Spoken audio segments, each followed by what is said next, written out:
Hello, everyone. I'm Adam Al-Khatib, host of the FireAlarm Podcast, and today I have a very special guest with me today, the one, the only, Wayne Hepler. How are you today, sir? Swell. Swell? Yeah, I'm swell. Of all the vocabulary words, he picks swell. 1940. There we go. So, Wayne Hepler is a longtime professor in digital media at Harford Community College. He is a veteran media writer and producer who serviced advertising accounts in both Philadelphia, Long Island, Pittsburgh, and anchored in Ohio TV news and sports and radio talks in West Virginia. He also co-produced a documentary on Europe's radio pirates and co-hosted local cable sports and weekly radio interview shows. It's all true. He's done quite a lot. He has a bachelor's in radio TV in Ohio University, a master's in telecommunications from Ohio University, and a PhD in witty wit MIT, or is that just a joke? Yeah, that's a bad joke. I'm not even understanding my own joke. Yeah. So right off the bat, I just want to say, how are you today, Professor Wayne Hepler? It's mid-semester as we record, and I'm actually not bad. Good. Would you like to give any introduction on your half that I forgot to mention, or anything you'd like to say for our audience? Well, I retire shortly, as you and I record. Right. Which, is unique, right? I mean, you'll only do it once, and I'm not sure how I'm supposed to feel, but I feel very relaxed and okay with it. Probably the biggest joke is people keep coming up to me and saying, "When's your retirement party?" How would I know? I don't throw a party for me. No. So I don't know when my retirement party is. So I'm just doing what I do. Yeah.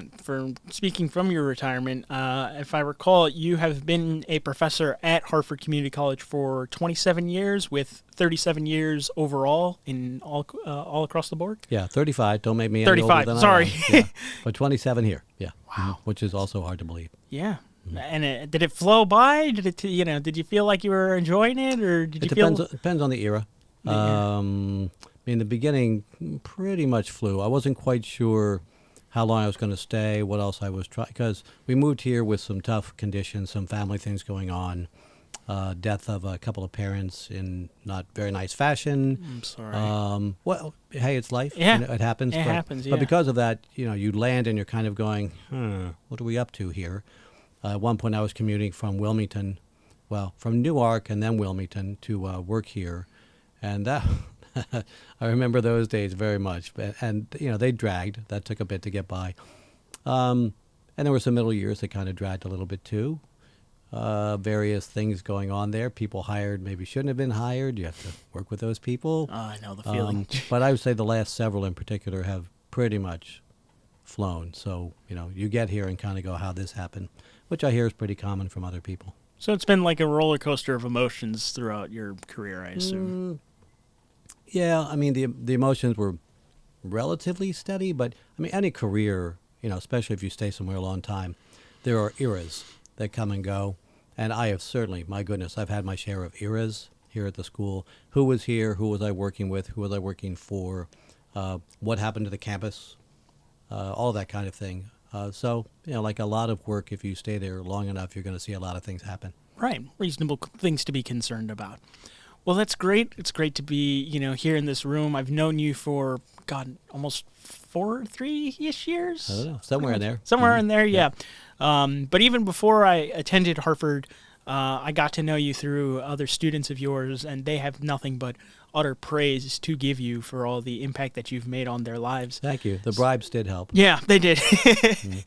So now I think we're going to get right into it. My first question is kind of also a little bit of introducing yourself. What would you say is like your current position here at Harford Community College? What's the main role that you play besides, just teaching? Well, there are a couple, I guess. One is that I run the program as the full-timer in digital media. So that leaves me doing a lot of things outside the classroom that really, when all is said and done, I'd rather not. It's nice to have say, so I don't begrudge that by any means, not at all. And second, I'm a full professor. Professors can be either full professor or associate professor or assistant professor or instructor. So it was nice I got hired here at the second level, did a couple of things to get promoted up, and I've been that way for a long time. That's good. It's good. And you've really made quite a resume for yourself here teaching all kinds of subjects. Would you care to talk about some of the subjects you've taught?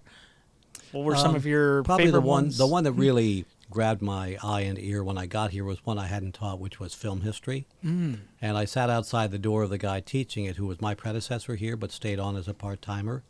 And he was teaching film history, and all these incredible films were showing, 20 feet that way. And I'm just salivating outside the door saying, oh, I love teaching. Oh, I love teaching. And then he went the next year and left all of his films and left all of his papers. And any professor knows picking up a new course, especially if it's really chock brand new, is really tough because you need to do your homework, especially if it's kind of out of your specialty area. What are you doing with it? You want to do justice to the students. What do you know? And I mean, I knew something about film, but I wasn't an expert on it. So those notes were really helpful. Thank you, John Davlin, who had gone to that great college in the sky since that time. But he left me all those goodies. So that's been a lot of fun. And you know, because you've been in the class, that I don't assign the films. So every semester, the students pick the list. So I don't know what I'm going to teach as I start the semester. So it's also a tough course to teach. And some colleagues kind of look at me like I'm an idiot. What do you mean you don't know the films? How can you teach the class that way? You figure it out. So that's always been a highlight. This semester, you were in my media performance class, and that's kind of fun because not everybody wants to perform, but I think there's a lot of gain from it. There's poise. There's quick thinking on your feet. I think maybe some self-esteem, self-confidence that comes from that you can take outside the classroom or outside of a studio. And I have a pretty interesting bunch of people right now, many of whom were part of a really great audio production class last semester. Oh, I love that So class. for them to move on and do the performance class this semester is pretty fun. Now, on the topic of film history, I'm just curious, because that was actually my first course that I took, but that was when I was duly enrolled at Harford during COVID. So I took it with a professor. Her name was, I think, Dr. Cole. Awesome professor. It was a great class. Sarah Cole. Hi, Sarah. By any chance, did you talk about The Jazz Singer? Oh, sure, of course. That movie. I as controversial as that movie is, I think it's really impactful, and not just because of the blackface and the minstrel and whatnot, but the fact that was one of the first movies, because I think it came out in 1927. Very it good. Was one of the I was right. One of the first movies to include, and I knew it was 27 because that was when Calvin Coolidge, President Coolidge, was president at the time. I don't know. Yeah. Yep. So on The Jazz Singer, I believe it was the first movie to include audio, recorded audio, give or take, because with the song "Dirty Hands, Dirty Face," I guess the credit for that, and so maybe it was, maybe it wasn't, but and it didn't do the whole film in sound. No, it only not did the whole his singing. Just the singing. Yeah, that so song. to watch it, today it's kind of a mishmash of things, but it's also a snapshot of the times. And back then, you talked about minstrel singing kinds of things. He's doing blackface, which is really an oxymoron in a way because he was Jewish and very much faced the prejudice of Jewish people at that time. No, I knew, as someone from an Arab background, you know some of that yourself. And then, for him to do blackface, it has oftentimes students in my class going, what?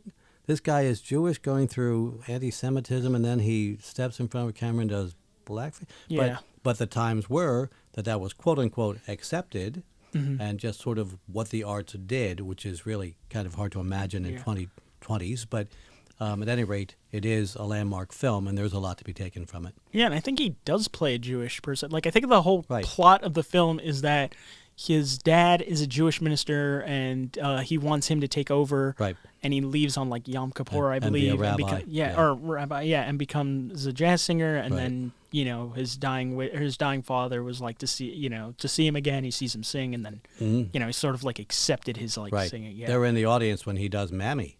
Yeah, right. I remember that song. Right? Yeah, Coming Mammy. home from Alabama, hello, Mammy. And Mammy's who he's singing to. He gets down on his knee and sings right to his Mammy. Mammy, which, again, just could your eyes kind of fly wide open. But it is a very well shot scene. It is fun to watch, but again, you take into account what you're watching. Exactly. Despite the controversy, some of my favorite songs within the movie I like. As we mentioned, "Dirty Hands, Dirty Face," but "Toot Toot Tootsie" is a really good one, and of course, "Mammy." And I've seen that movie everywhere. Have you seen Goodfellas? by any chance? Bits and pieces. There's literally a scene where they show that on TV. It's insane. Oh, really? Yeah. But also they had Judy Garland did a cover of Dirty Hands, Dirty Face, and my God, like her voice is just, I love it. Yeah. I've like listened to so many of her songs. Yeah. She's just amazing. But Dirty Hands, Dirty Face, she goes all out for that song. If you ever find it, highly recommend listening to it. Yeah. Okay. All right. So with that in mind, since we've gone, way back in time, one of my themes that I always bring up for my guests is the theme of nostalgia, basically going back in time, seeing moments in your childhood. And what I want to ask you is, what was your fondest childhood memories or early memories that you recall that shape you to who you are today? Shaping me today is a good question. 'Cause I'm still not sure what I am, but Yeah. fond memories. I can remember we lived just above a circle. And that house is still very much standing, and I could drive by it tomorrow kind of thing if I wanted to. Right. But there were a pretty fair number of kids on that block. And, in fact, we moved into that community in Wilmington, Delaware, out of another community just down the road because that first move we made from New Jersey, there were no kids. And my parents were really quite distraught. So the next move they made sure there was a mountain of kids. So we'd play block ball down there. We'd play basketball down there. We played wiffle ball or baseball. And just about anybody, I wouldn't say any age, but we're all relatively close in age. That was fun. And I have two brothers, so we did our baseball during the summer. We played sports in school. So that was fun to go out on a side yard and throw the baseball around or maybe play wiffle ball. Backyard, too, wiffle ball. And if you hit it really well, it went into the woods, so nobody was catching that. So that's kind of nostalgic for me and comes back. And I still like Wilmington, Delaware, because you can still get to the city, whether it's New York, Philly, Washington, Baltimore, yeah. New York, or you can still get to the beach, and Stone Harbor is still my favorite place in the whole wide world in New Jersey. So, yeah, it was, if you had to be somewhere, that was a nice, small city with a good burb. Now, not to get political, but I'm curious because I remembered on the first day of school you said around that time, that was when Joe Biden was running either for senator, I believe. Early 70s. Yeah. And I remember his first campaign. Yes. As somebody in the classroom, I'm always very careful not to make political statements. So Same here, yeah. I won't stop that here. But yeah. That campaign, I'm not calling the individual, but that campaign was just silly. Right. And he was clearly aiming at the younger voter. He would go on with his radio commercials and say, I'm Joe Biden, I'm running for Senate. The circumstances that got him in, by the way, were an incredible perfect storm because he really had no right to win. Right. But the Republicans blew it that year with a longtime senator saying he was going to retire. And they said, oops, no, I'm not. And the damage was done, so Biden seized on that. And when he did, he then did commercials like, look at this beautiful Brandywine River. And then he'd call over what sounded like high school or college students and say, do you want to see that get polluted? And, of course, they go, no, of course we don't want to see it get polluted. Yeah, well, if you elect me, it won't get polluted. And I'm going, wait a minute, tweet, time out. There's nothing wrong with the Brandywine. What contrived problem is he making here? It was kind of like, see that blue sky? Sure do. Would you like to see it turn green? No, I don't. Well, vote for me. And So that's why I brought it up, because I remembered you saying something like that, and I found it utterly hilarious. It was just so silly, but obviously the marketing people had done their thing because he won. I don't think it was an easy election, right? But he won, and he was entrenched for decades in Delaware as a senator. Mm-hmm. Another one was a Republican, Bill Roth. So for decades, if you came from the small little state of Delaware, you had two household names in national politics, Bill Roth and Joe Biden. Yeah. And Roth never went for president. Biden did. Biden did, yeah. Such a big process. Yeah. Well, it's great that we got to know a lot about what you were way back in the day, way before I was born, probably way before my parents were born, no respect. A little bit, yeah. Mm-hmm. But now that you're here, I guess now we went to the past, now we're going into the future, and specifically with your retirement process. Mm-hmm. And I want to ask, why now? Why did you choose, this was the time for me to retire? Well, I ain't no spring chicken. You guys have heard me say sometimes, I say use guys because we have Daniel hiding behind the camera over here. Hi, Dan. Another wonderful student. Every now and then I teach. And I meant that because, especially at the community college level, the work you do outside the classroom is pretty unrelenting. It gets tiring. It's very time-consuming. It takes you away from family. And so over the years, I have certainly had my regrets that I didn't get to spend more time with my wife and my kids. I've got triplets, and they're out of the house these days. A couple of dogs, and that's my house. So now here I am at retirement age, and do I really have to do all those things anymore? No, I don't. Do I, and will I miss teaching? Do I still want to teach? Yeah, you bet. But it ain't just about teaching. If you're a college professor, in fact, I just came from a big meeting, a couple of hours today, about 2.5, Wow. talking about all those kinds of things outside the classroom. Love to help. I think I've been a real dive-in kind of person around campus, doing things beyond the classroom. Happy to do it, no regrets about that. But after a while, you think, do I have to keep doing this? And Right. you're not getting younger, so how much will your body and mind still be able to do what you want to do if you don't go when you can, Right. right? So it's time. Yeah. I mean, I'm amazed you managed to survive me with all the shenanigans I had. Well, yeah, we called the cops in a couple of times. It yeah, worked well. fair enough. Had to be put in a special room. Let's just say that. Well, yeah, it was sad, but Yeah, but no, I really did enjoy the time, and I'm really fortunate enough for me to like actually be able to spend with your mind, because like I said, I knew you before I attended here. There was a student, you're well aware, Evan Lovelace. Yeah. He would not, like when he worked for us at 7-Eleven, he would not shut up about you. Like he would always be talking about you. And this is like when he was still, I think, attending Harford. that's very nice. And, he always brought it up. And if you recall, before I attended, he brought me over and I got to meet you and you showed me around and all that. And, then we attended class. And, yeah, it's just great to see, like, the wonderful mind that you have when it comes to, meeting people, but also, like, educating them. Because the way I see it in terms of good teachers, such as yourself, are the best teachers are not the ones that just reach into the students' brains, their minds. They reach into the students' hearts and bring out the best of them. Thank and you. I really appreciate guarantee, that. Thank you. I 100% mean this. You did that for me. Thank you. Yeah.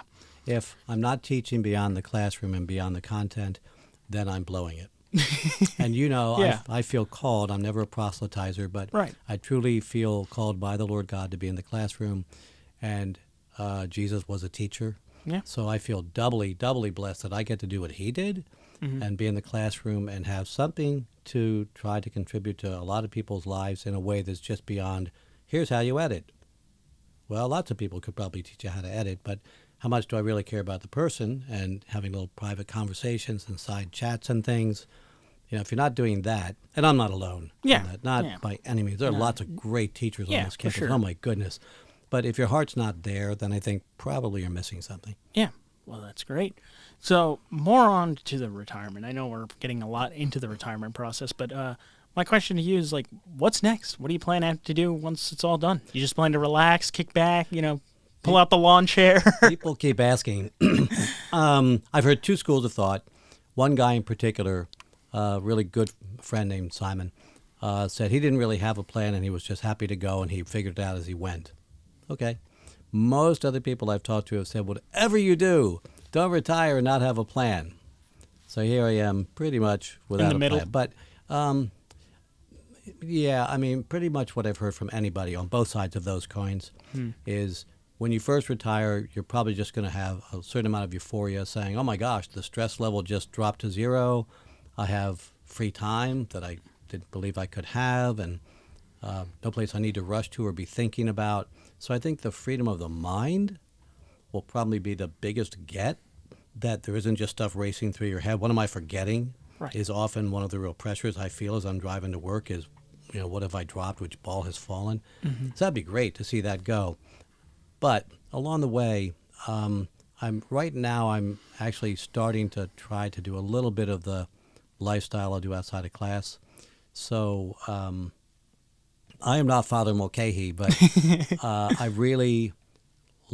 truly benefit from trying to keep tabs on finding out this or that sort of need, or maybe a heartfelt something that somebody might need. But good example, I won't mention a name because I think there's some confidentiality here, but someone lost their mom a while ago, and I went to the funeral.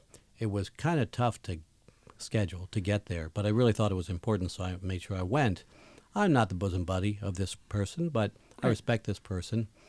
knew a little bit of the family tied to this person. I just thought it was important to go. Yeah. In the end, I don't think I was the most important person who showed up at the funeral by any means, but that person still has come back to me and said, you were the only person out of a certain group of people who actually showed up that day, and I'll never forget that, and you keep asking me how I'm doing. In retirement, I'll have more time to do what, I can pull out my phone now and sort of show you a list of people I'm sort of tracking. One, sadly, a former really excellent professor here on campus died recently. Wow. We knew that was coming. This person had a very serious disease, but just, a little, hey, how you doing? We weren't great buddies or pals here, but I had a lot of respect for you. I know you're living out of the area now. How are things? How's it going? Happy holiday, Merry Christmas, that kind of thing.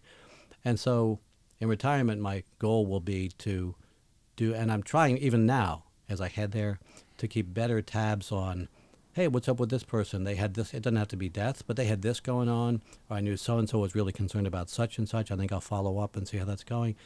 And to me, how many people in this world could really benefit from somebody just saying, hey, Adam, you know what? Just want you to know I'm really thinking about you. Oh. And so it doesn't sound like a one-off. Right. Like, oh, won't Wayne look swell? Yeah. I'll make a note, right? So pick a month, right? October.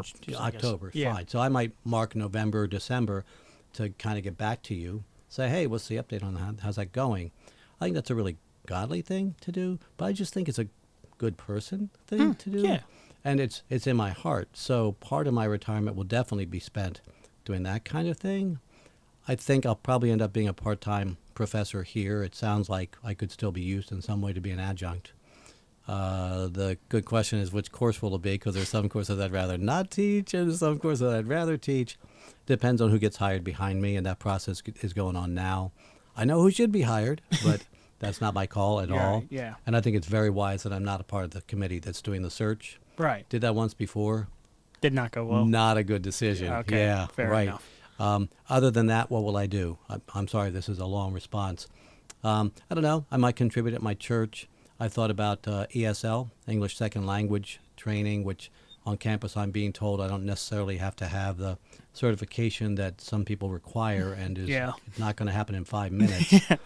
And those kinds of things would let me do stuff but not be so tied down schedule-wise. Right. That if my wife turned to me and said, I really think we should go visit so-and-so in Seattle, I'd have to say, oops, I'm sorry. I got these classes. Which I've said, for the last 35 years. So, some of that is also out there. Bill Elliott, God bless him.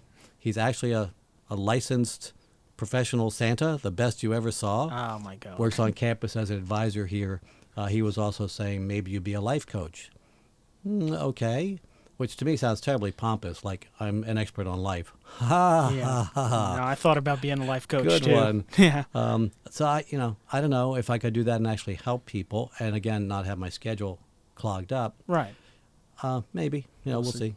Well, since you mentioned a lot about your teaching and this potentially being an adjunct and whatnot, but beforehand, I want to know what are since you're still teaching, what are some of the teaching methods you use to connect with students? Obviously I've given you all the praise, but what do you think you have that allows you to connect so well with some of the students? That I think handcuffs are usually okay, fair enough. And right about now, Daniel's saying, look at my wrist and look what you did.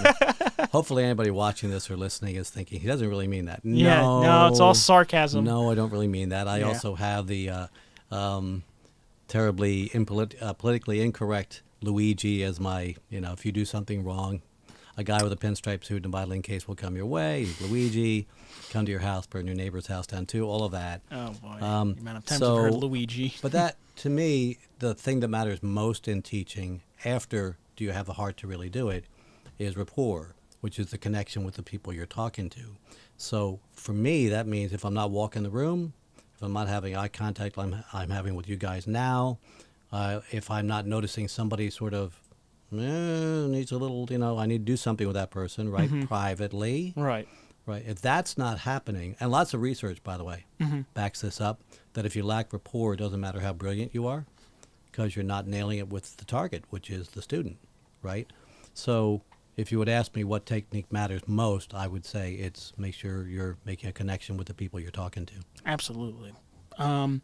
So with connecting with students, you're obviously not just looking for the amount of work they can do, but obviously like getting them out of their shells, being, comfortable with a lot of the equipment that they're using, a lot of the programs. I mean, for me, I remember struggling so much with Pro Tools. I'm sure But you did great. Yeah. I mean, you remember Uncle Tommy's audio project that you don't seem to let go. Yes, I do. I was quite evil in Uncle Tommy's audio project. Yes, yeah. It's a whole story. I think I have like one like made up. It was so well done. Thank you. And it was that other students in the class, and that was a pretty special class. Some of the people in that class I have pretty near and dear relationships with still. Right. Some of them were sort of gasping and late. I can't believe Adam did this to Wayne. Is he implying about Wayne what I think he's implying? And I stopped it and said, "Hey guys, relax. It's just a recording." It's a recording. Okay. I didn't do anything that's being implied. It's okay. Yeah. But that's how nice the project was. Yeah. So good for you. Thank you. Appreciate it. So with like the tech and the equipment and the programs that you use, one of the things that really touched me from was it the electronic media course, the first course that I took? Intro? Yeah, intro. Yes. I'm sure you recall the book Hacked. Yeah. Yeah. You were one of the first classes to use it. Yeah. In fact, maybe the first. Yeah, it's very informative book. Because like the thing that's unique about it is that it's not telling us to deny all access or get rid of all technology, but to use it in moderation. Yeah. Now, without being preachy, I hope. Exactly, yeah. So, like, I think it was like, do you really need to use the GPS app on your phone when you can just buy a GPS handheld or do it old school and look up a map or whatever? Mm-hmm. So it wasn't like trying to deny technology, but it was kind of like trying to make sure that we steer in the right direction. Yeah. So for you, I want to know, what are your thoughts about using all this tech in the classroom? Is it excessive? Do we need more? Do you think is it enough? Are people going crazy with it? What is your viewpoint in using technology in the classroom as a media professor? My guess would be, if you're a good teacher, that you use it right. Okay. Right? If you're not, then you're probably making mistakes with it. So it's not about the technology, it's about the teaching. When I first got here, a guy named Owen, hello, Professor Owen, hope you're doing great, was teaching philosophy. And somebody pointed him out to me as somebody, I was asking, hey guys, who's good? Who should I go kind of watch and learn from? And I was not a newcomer at that point, but I was still very interested. You're always interested in getting better. And so I went to his first class when he started off the semester. He had a boombox out. Now, boomboxes were still around in the late 90s, but they weren't exactly being toted all over. And he had balloons, and he had all sorts of wacky music going on, which looks gimmicky. Mm-hmm. But I asked him, people are saying you're good, and it seems like students like you, your class is full, and you're teaching philosophy, which is not exactly everybody's love in the world. Exactly, no. Everyone told me to stay away from that. So what is it? What's special? And he said, Wayne, I got to tell you the truth. I don't really know what's special. I just be myself. And I thought, oh, my goodness, what a powerful weapon that is. So that means you must be confident in yourself. And no matter how I may appear, there's always second guessing, and am I really okay? Am I really doing well by the students? And is my pedagogy, my teaching technique, is it really good, or am I just overcompensating by trying to be clever or funny or cute or using technology, right? So I'll leave you with this to answer the question more fully. There's a book that's now quite old called The Dumbest Generation, which sounds really offensive. Yeah. When I was lucky enough to interview Paula Poundstone on the radio show I do here, The Comedienne, she had just finished, or was even just then reading it. And she brought it up, and I said, yeah, I've read it. And she was, her eyes popped out of her head, if you can hear that over a phone call. And she said, oh my gosh, I thought it was just so interesting, because the gist of it was educators, and I'm not blanket condemning educators, tend to throw tech at something, which also means lots of money, and then say, look how well we're teaching people. And the book was saying, the research was indicating that's really not true, to the extent of, here's a classroom of students in the same school being taught this way, this X material, whatever X is. Right. No computers. Here are the students in the same school being taught with computers and lots of technology. Let's measure their success. Now, granted, that's imperfect. Who are the teachers? right? What's the curriculum? But they tried to make everything as even-steven as they could. And a lot of the results were showing that tech was not making the teaching or the learning better. Not condemning technology. I use it. Heck, I teach it. Right. So I can't be condemning the technology. But Yeah. it still boils down to a teacher with some sort of a plan, some sort of a connection, some sort of caring and heart for the students. And there's no computer, there's no AI, there's nothing that can ever replace Good it. on no AI. Yeah, especially in this day and age. Yeah. Yeah. So with, students using technology, it sounds to me like, you're able to balance it out pretty well. They don't try and go overboard with it. But when they do go crazy, when they are free to do whatever they want with the equipment, with Pro Tools, Premiere, and all that's available, and even in the podcast room, what are some of the projects that you've seen some of the students make that really you felt like, wow, I can't believe somebody much younger than me made this? Yeah. Well, first of all, you guys are a lot better than I am. Yeah. Which is good. It should be that way. Good. I mean, the one you did will stand out. I Yeah, remember. for sure. Yeah. A fair share of students, as you know, try to be funny in class, and often they very much are, and they really deliver funny stuff. Mm-hmm. But I try to point out, for those students who don't feel creative or funny, please, please, please, please don't go trying to die over being funny with this or that project. Right. Having said that, there are certainly projects that stand out for their humor. You also know, in recent years, this semester so far is not happening. It's my last semester. It's interesting to see if we'll break the trend. But for years, I've had people exploding things, killing people, lots of screaming and yelling. Because for audio, Yeah. right, that makes sense Yeah. to do that because Yeah. it serves well to have things blowing up and lots of sounds. Right. And some of that gets pretty funny. Within that, Evan Lovelace, who you Yes. mentioned. Yes. Pat Finnerty, his faithful sidekick, who I called Father Finnerty, because Okay. he's Irish and no other good reason beyond that. No, I think it might have been a signature or something also. But at any rate, Oh my the two of them put together, was it Joe Bones? Was that the name of the doctor? Do you remember hearing that? Joe Bones. Anyway, it's an alleged doctor, chiropractor. Okay. But they play with the word crack. Oh my God! And it's I not can just already know where this is going. just the crack of your back, right? And before educators go nuts saying, "I can't believe you would have that going on in the classroom," guys, we all get it. Nobody's doing crack. Nobody's, there's no advocating of none of that. No drugs advocating. They were playing with the audio and actually good writing Right. of the word crack until you hear a bone crack and then a scream, ah, which was comical. But you're also hearing a guy talking like this, saying, I went to Joe Bones and got treatment for my back. I just joined him in the dumpster behind the building, behind the such and such down on the corner at the end of the street of, whatever, to go to his quote unquote office, which sounded, hideous. And he gave me the best crack I ever got. Ha, ha, ha, right? So that stood out as pretty funny, but it was also very good audio production, which was the point of that. And so you got people, first of all, having a concept, because there's no substitute for a good concept. And then how do I actually put this down on a page in some way, shape, or form? Then how do I execute that? Got to have some people act it out right beyond mic. And then I got to do the edits and the sound effects and the music, that complete this thing. So it may sound relatively simple. We'll just do jokes about crack. It's not. And that's the point. Right. So you asked me about ones that stand out. I'm thinking about the process that students put together, to come up with this great stuff, from scratch, in essence. And I wish I could do justice and mention, 1,000 of these. Right. I mean, all the students I've been so lucky to teach. But, here at Harvard, those are a couple that stands out. And, one was dead serious, yours. Another one was, pretty comical.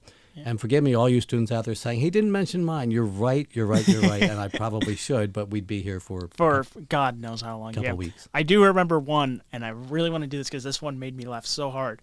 I won't name the student for privacy, but he did the one about the monster trucks. I don't know if you recall that one. Mm-hmm. It was hilarious. It was him and his sister, I believe. Basically, they were saying, his sister was like, I don't want to watch monster trucks. And every time she did anything, when he turned the TV, changed the channels, he was like, watch the trucks, watch the trucks. Yeah, it was Yeah, Hilarious. right. That was one I had to turn down the volume because the speakers Hilarious. were next to my head and I was blowing up. So, Oh, my yeah, God. I remember that. All right. Well, we're about to wrap things up. My final few, I guess it's just it's two questions in one kind of. What kind of impact are you hoping to leave, like, as soon as you leave Harford? Are you hoping to leave for the future of Harford?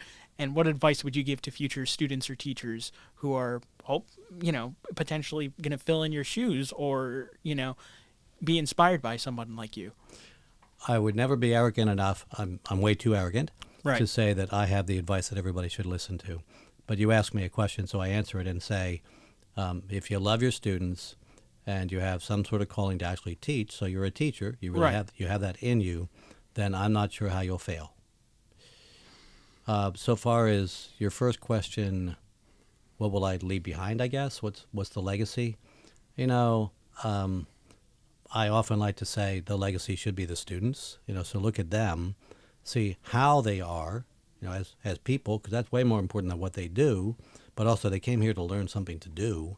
So are they doing that okay? And that doesn't have to be in the media, right? That could be, I talk about transferable skills all the time. So, Daniel here is already sort of transferring fields. He's doing the video for us today. And, he's very much got video ambitions, but he's also transferring to something else. So that's a defeat, right? Yeah. No, it's not. No, it's not. What did he learn anywhere that he could make the transfer, make the change, and go and do that well, as opposed to just the one thing or two things we told him in the classroom? That's a quality person, right? Right. It's not just, I know how to do something, right? Because somebody who only knows how to do something but isn't a quality person, that doesn't translate well, right? No. That's not a life. That's not a future. Exactly, yeah. So Daniel has a wonderful future. This guy's going to be swell. You're going to do just swell. Thank you. And if I end up on the New York Times Square billboard, I'll just, say There you it's go. because of you. Please send me a picture. I will, yeah. I need to leave you with a couple of stories because I think they're just fun remembrances, and they're disaster stories for me, and they come mostly from my early teaching. So that's my excuse for doing stupid stuff like I'm about to say. But Right. I remember when I first started to teach, I came out of grad school at about age 30, and that's a really good place in your life to leave school because you've already got a little bit of perspective on where you've been when you were 18, 19, 20, but you're not so old you're kind of keeling over or not fresh. Mm-hmm. But I had just been taught in grad school by professors, and I'm about to become one, right? So what Nice. did you take from that? So I was fired up to teach, too fired up. So I had a stupid idea that in the very first class I would ever teach, thank goodness my boss stopped me, I would go in and act like they made a mistake, I only know French, and I don't actually know the English language, and I'm now going to teach them an intro to media class. Oh, wow. What an incredibly dumb idea. and my boss is trying to be encouraging, like, well, that's he's trying to find the word. That's creative. I think there might be better words for it. Yeah. So I didn't do that. One other time, nobody stopped me soon enough, but 1 year early in the going, they needed somebody to teach a speech class. And at the time, I kind of resented that they were pulling me out of a media course to teach speech. Now I would never do that because I think speech is God's gift to people, and it really boosts maturity if you really grab it by the horns and take it. Yeah. And my 3 kids have done speech and debate as they came up through their teens, and their lives, I think, are testimony to this. At any rate, poor souls, I learned after the fact they were mostly nursing majors, and I've learned since then nursing majors are under great stress, and they don't need you playing stupid games like mine. So I decided, since it was my very first speech class, that I would demonstrate what you should not do as a speaker, as if they didn't already know the stupid things I wanted to demonstrate. So I decided I would go in like 10 or 15 minutes late. This is the first class, Right. where you guys know it's so crucial you're gauging the guy at the front of the room, right, or the guyette in the front of the room. You're gauging this person, right? So show up and make a good impression. So I show up 10, 15 minutes late, wearing a tank top, cut-off pants, and sandals and chewing gum. God, why does that sound like you? Right? Right? And they are stunned and disgusted. And I totally lost the class before I even said a word. Oh, my God. And then I discovered early in the game something else that's important to know. If you lose a class, it is extremely difficult to get them back. It is it will take you a long time, like weeks of a semester, and you don't Right. have that many. Right. Right?